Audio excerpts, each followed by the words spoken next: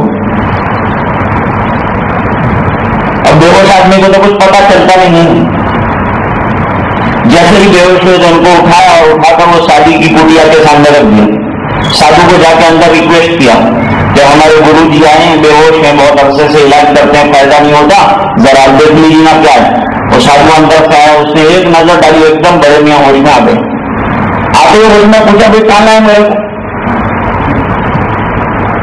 مریدین نے کہا کہ وہ سادھو جی کے بہو روشی منی ہیں ان کے پاس ہے. ارے میں نے تم کو نہ کہا تھا مجھے نہ لانا تم کیوں لائے. اب تو لا چکے ہیں اب کیا بولنا ہے. لوگ پہلے کوئی کام کر لیتے ہیں مسئلہ پوچھتے مسئلے پھر کیا ہو سکتا ہے. مسجد نیچے بنائی پوچھا نہیں اب بن گئی مسجد. اب جھگڑا شروع ہوا کیونکہ اوپر مسجد بنائے.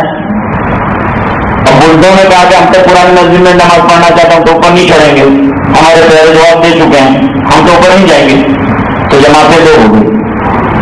ایک طبقہ کہتا ہے نیچے ہی مسجد ہے ایک طبقہ کہتا ہے اوپر ہی مسجد ہے. ایک طبقہ کہتا ہے پرانی مسجد اصل میں یہی ہے دوسرا کہتا ہے نہیں اتنی اوپر بنائی ہوئی ہے. اب جھگڑا ہوا. اب ہم مفتی صاحب کے پاس حضرت ہوں کر رہے ہیں آپ مسجد میں تو حضرت نے فرمایا کہ میں اوپر کی توڑنے کا کام ہے تو توڑ ڈالے گا تو وہ سر کو جانے لگا. جب تو کر چکا ہے کام پھر آگے پوچھتا ہے تو فائدہ کیا ہے. جب کام کرنا ہو شروع اس سے پہلے مشورہ کرنا چاہیے. علماء سے پوری طرح تحقیق کرنی چاہیے. تحقیق کے بعد اطمینان ہو جائے اور پھر جو ہے آگے بڑھنا چاہیے. اب غصے میں آ گیا بیوی کے اوپر اور ایک دم جو ہے ہوا اور دھڑا دھڑ تین طلاق دے دی. اب جا کے پوچھا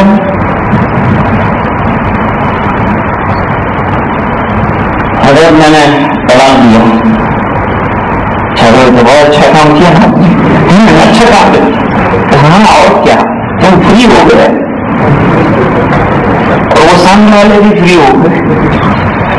حضرت اصل میں میرے کو بہت غصہ بہت آ گیا تھا. کیا تو غصے میں آدمی طلاق دیتا ہے محبت اندر تو آدمی نہیں کیا کرتا ہے. تو اچھا وہ غصہ تم کو آیا تم نے دیوار کے اندر سر نہیں توڑا رشتہ توڑ ڈالا تم نے. بیچاری وہ کمزور تھی اس کو تو کچھ کہہ سکتی نہیں تم کو تو تم نے اٹھا کے طلاق دے دی. چلو زیادہ تو نہیں دیا نا. نہیں زیادہ نہیں ہو تو ان کے میرے پڑوس والے نے تو 2 ٹرک بھر کے دیا تھا میں نے تو 3 دیا ہے. تو چلو اچھا ہو گیا جب تمہارا کام بالکل بیڑا پار ہو گیا. ہاں ہو گیا نا میرا بیڑا پار. تو کیا ہوا حضرت یوں ہوا کہ اب جو ہے بالکل نکل گئی. تو تم نے بولا نا کہ بیڑا پار ہوا اس میں بیڑا اس طرح سے پار ہوتا ہے.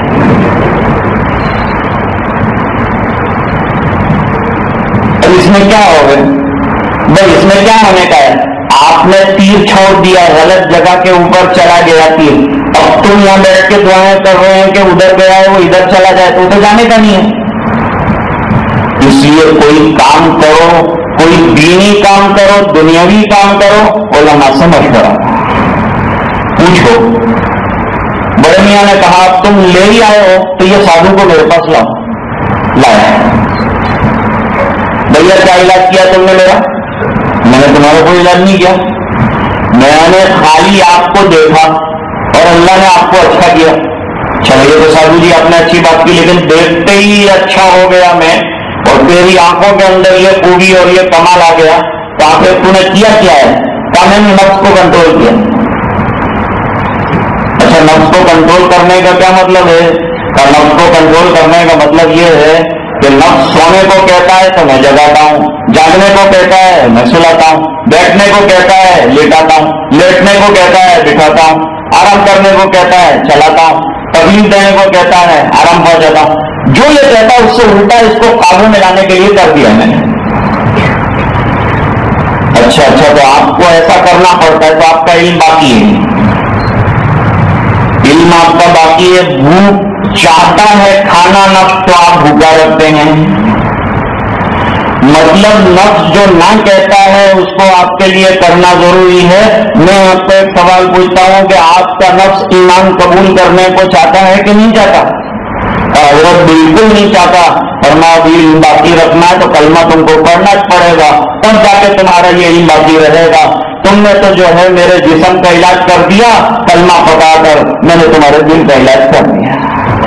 تو اللہ والے تو جہاں بھی ہے نا وہ اللہ کے دین کے کام میں لگتے ہیں. اور نفس کو کنٹرول کرنے پر دیکھیے اس کو دنیا کا فائدہ ہو رہا تھا، لیکن اللہ والے کا کمال کہ وہ یہ سوچ رہا تھا. ہمارے حضرت مفتی محمود رسول صاحب رحمۃ اللہ علیہ فرماتے تھے کہ ایک مرتبہ میں رکشا میں بیٹھ کر جا رہا تھا، ہولی کا دن تھا. میرے پڑوس میں رکشا کے اندر جو ہے غیر مسلم بیٹھا. وہ غیر مسلم نے کہا کہ ملا جی تم باہر کے حصے میں بیٹھو، میں اندر کے حصے میں بیٹھتا ہوں، کیونکہ میرا ٹیکا لگا ہوا دھوتی دیکھ کر سب میرے اوپر پچکاری چھوڑیں گے، میرا کپڑا رنگین کر دیں گے. تم کو دیکھے گا مولوی ہے مسلمان ہے تو کوئی جو ہے میں بھی بچ جاؤں گا آپ کے بہانے سے. حضرت نے کہا منظور ہے، میں باہر بیٹھ جاتا ہوں، تو اندر بیٹھ جا. بیٹھ گئے. اب وہ ایک اسٹیشن آیا، وہاں وہ اترا. اس نے کہا کہ منی جی آپ کی وجہ سے جو ہے میں بچ گیا اور میری حفاظت ہوگی، ورنہ میرے کپڑے رنگین ہو گئے ہوتے، اتنے اچھے کپڑے پہنے میں نے. تو حضرت نے مسکراتے ہوئے کہا یہ تو 10 منٹ بیٹھا ہے تو دنیا کی مصیبت سے چھوٹ گیا، اور کچھ دیر اور بیٹھ جائے گا جہنم کی مصیبت سے بھی اللہ چھڑا دے. اللہ تجھے دولت ایمان دے دے. تو بھائی یہ اللہ والے جو ہے نا وہ تو دلوں میں درد ہی اتنا رکھتے ہیں کہ ان کا تو ہر جملہ ہی دعوت بنتا ہے، اور ہر جملہ ہی سامنے والے کے لیے ایک بڑا نشتر رکھتا ہے اور ایک حیثیت رکھتا ہے. خیر میں عرض کر رہا تھا کہ اہل اللہ کے پاس جانا کیوں ضروری ہے؟ تاکہ اپنی اصلاح آدمی کر لے. دنیا کو یہ بات سمجھ میں آئی ہے کہ یہ مولویوں کے پاس ملانوں کے پاس کیا رکھا ہے، اللہ رسول کی دین کی بات کرتے ہیں، اس کے علاوہ ان کو کچھ سمجھ میں آتا نہیں ہے. اللہ تعالیٰ فرماتے ہیں جنہوں نے اپنا مقصد زندگی دنیا بنا کے رکھا ہے ایسے لوگوں کو چھوڑو، ان کو نظر انداز کرو. جنہوں نے ہماری یادوں کو بھلا کے زندگی گزار دی ہے تم بھی ان کو بھلا دو اور ہم بھی بھلا دیں. اللہ تعالیٰ قرآن میں فرماتے ہیں وَلَا تَكُونُوا كَالَّذِينَ نَسُوا اللَّهَ فَأَنسَاهُمْ أَنفُسَهُمْ. ان لوگوں کی طرح ایمان والوں تم کو نہیں ہونا ہے جنہوں نے اللہ کو بھلا دیا. نتیجہ یہ ہوا کہ اللہ نے بھی اپنے فضل و کرم کی رحمتوں سے ان کو محروم کر دیا.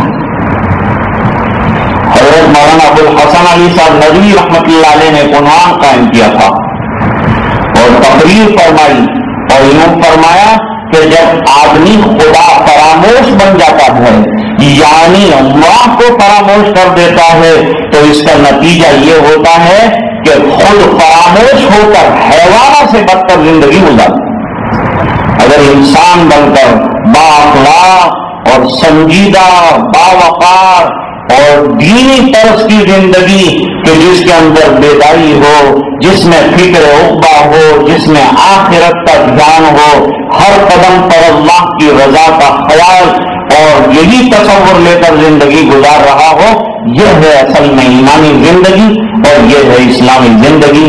اللہ تعالی ہمیں اس طرح کی زندگی گزارنے کی توفیق عطا فرمائے.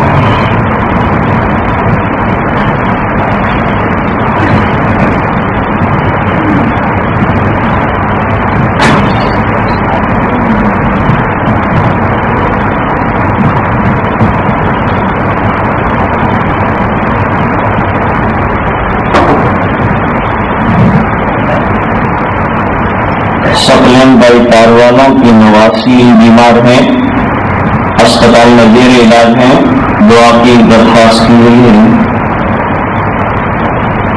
حضرت مولانا یوسف صاحب مانگرولی کی اہلیہ کی طبیعت خراب ہے، اسپتال میں زیر علاج ہیں اور ان کے لیے دعا فرمائیں اللہ تعالیٰ اور عافیت کے ساتھ شفا کاملہ عاجلہ نصیب فرمائے. ایوب بھائی سونی کا دل کا آپریشن ہوا ہے، نوساری یشمین اسپتال میں، شفا کی دعا کے واسطے درخواست کی ہے حضرت مولانا عباس خان پولی صاحب نے. اور ہمارے ایک اور عزیز قریب ہیں جن کا دل کا بڑا آپریشن ہوا ہے، ان کے لیے دعا کرنا ہے اللہ تعالیٰ ان کو بھی شفا کاملہ عاجلہ مستمر دائمہ نصیب فرمائے۔ اور عبد القادر مکرانی صاحب وکیل 14 تاریخ کو انتقال فرما چکے، مغفرت کے لیے دعا کی درخواست کی گئی ہے کہ دعائے مغفرت ان کے لیے کی جائے۔ اس کے علاوہ آج ہمارے عزیز نے بتایا کہ عبد الماجد منیار صاحب جن کے جوان داماد رات اچانک جو ہے وہ واش روم میں پھسل گئے، جس کی وجہ سے دماغ میں زبردست چوٹ آ گئی اور انتقال فرما گئے، اور آج ان کو جو ہے بعد نماز جمعہ دفنایا گیا، تو ان کے لیے بھی دعائے مغفرت فرمائیں، اور یہ پورے خاندان کے لیے کہ اللہ تعالیٰ ان تمام کو جو ہے صبر جمیل اور اس پر اجر جزیل عطا فرمائے۔ اس کے علاوہ بہت سے لوگوں نے اپنی اپنی پریشانیوں کے سلسلے میں آپ حضرات سے دعا کی درخواست کی ہے، ان تمام ہی حضرات کے لیے دعا فرمائیے، جن کی جو تکلیفیں ہوں اللہ اپنے فضل سے تمام تکلیفوں کو دور فرمائے۔ اللہم صلی علی سیدنا محمد وعلی آل سیدنا محمد صلاۃ تنجینا بها من جمیع الاحوال والآفات وتقضی لنا بها جمیع الحاجات تطہرنا بها من جمیع السیئات ترفعنا بها عندك اعلی الدرجات تبلغنا بها اقصى الغایات من جمیع الخیرات فی الحیاة وبعد الممات انك على كل شيء قدیر۔ اللهم احسن عاقبتنا في الامور كلها واجرنا من خزي الدنيا وعذاب الاخرة۔ اللهم اشف عالمنا، اللهم اشف مرضانا ومرضى المسلمين، اللهم ارحم موتانا وموتى المسلمين، يا حي يا قيوم برحمتك نستغيث، اصلح لنا شأننا كله ولا تكلنا إلى أنفسنا طرفة عين، فإنك إن تكلت إلى أنفسنا تكلت إلى عورات وذنب وخطيئة۔ اے اللہ ہمارے گناہوں کو معاف فرما، کوتاہیوں سے درگزر فرما، اپنا فضل اور کرم شامل حال فرما، اللہ رحم کے کرم کے فیصلے فرما۔ اے الہ العالمین جو بیمار ہیں انہیں شفا عطا فرما، جو پریشان ہیں ان کی پریشانیاں دور فرما۔ اے اللہ جو ایمان پر دنیا سے گئے جنت میں اعلیٰ اور بالا مقامات عطا فرما۔ جن میں لوگوں کے سلسلے میں درخواستیں کی گئی ہیں، جن کی بیماریوں پر شفا کے لیے دعاؤں کی درخواست ہے، اللہ نے شفا کاملہ عطا فرما۔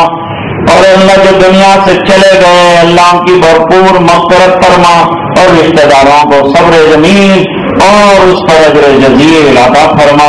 اللہ جن حضرات کے آپریشن ہوئے ہیں بڑے بڑے، اللہ ان تمام کو شفا عطا فرما، کامیابی عطا فرما۔ اللہ گھریلو جو تکلیفیں ہیں جن کو اللہ وہ دور فرما، اللہ جو کاروباری تکلیفیں ہیں وہ دور فرما، اللہ جو جسمانی تکلیفیں ہیں لوگوں کو اپنے فضل سے وہ دور فرما۔ اللہ بہت سے لوگوں کو دل کا عارضہ ہے، اللہ بہت سے لوگوں کو قلب کا، اور بہت سے لوگوں کو گھٹنوں کا، اور بہت سے لوگوں کو جسم کے مختلف عوارض ہیں۔ اے اللہ ان کے فضل سے تمام ہی تکلیفوں کو دور فرما دے۔ اے اللہ ہمیں ایمان والی زندگی عطا فرما، تیرے دھیان والی زندگی عطا فرما۔ جو طلبا پڑھ رہے ہیں اے اللہ ان کے حافظ قوی فرما دے، اللہ ان کو قرآن کریم کی حفظ کی سعادت دے دے۔ اے اللہ مرتے دم تک اس کے یاد کو باقی فرما دے، اور جو دوسرے طلبا علم حاصل کر رہے ہیں اللہ ان کو علم نافع عطا فرما، اور اللہ ہمارے صالح کی دولت سے مالا مال فرما۔ اے اللہ پورے مجمع کی مغفرت فرما، امت کے ایک ایک فرد کی مغفرت فرما۔ اے اللہ جب تک زندہ رکھے ایمان پر زندہ رکھ، اللہ جب وقت آخر ہو کلمے والی موت عطا فرما۔ اے اللہ پورے مجمع کی مغفرت فرما، امت کے ایک ایک فرد کی مغفرت فرما۔ ماں بہنوں نے ہاتھ اٹھائے ہیں اللہ ان کی بھی مغفرت کے فیصلے فرما، ان کی بھی مرادیں اور حوائج کو پورا فرما۔ دعائیں اپنے فضل و کرم حبیب پاک صلی اللہ علیہ وسلم کے طفیل منظور فرما، برحمتک یا ارحم الراحمین۔